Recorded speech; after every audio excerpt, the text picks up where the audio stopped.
अस्सलाम नाज़रीन, मैं आपको एक अहम खबर से आगाह कर रहा हूँ। ये खबर है सोनम कपूर बॉलीवुड अदाकारा की।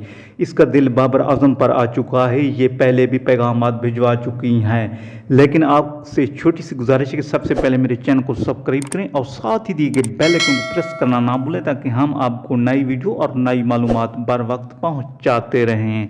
नाजरीन, आगे बढ़ते हैं इस मुख्तसर वीडियो की तफसीलात की जानिब कि सोनम कपूर को क्या हो गया है कि बॉलीवुड अदाकारा कप्तान बाबर आजम को दिल दे बैठी हैं। इसने पहले भी काफ़ी पैगामात भिजवाए, लेकिन बाबर आजम ने कोई मुस्बत जवाब नहीं दिया और ये अब बॉलीवुड अदाकारा इंडिया से पाकिस्तान आ रही हैं और ये कहती हैं कि मैं बाबर आजम को चाहती हूँ और इसी के साथ ही शादी करूँगी। और ये पाकिस्तान के क्रिकेट टीम के कप्तान हैं और ये भी मुझे क्यों नहीं जवाब देते, मैं इसके इश्क में पागल हो चुकी हूँ और इससे ही मैं शादी करूँगी और ये इसको मिलने खुद आ रही हैं। अगर आपको ये वीडियो पसंद आई तो मेरे चैनल को लाइक, शेयर और सब्सक्राइब करें और जुड़े रहिए चाहत वॉइस के साथ। हम आपको इस तरह की मुनफरिद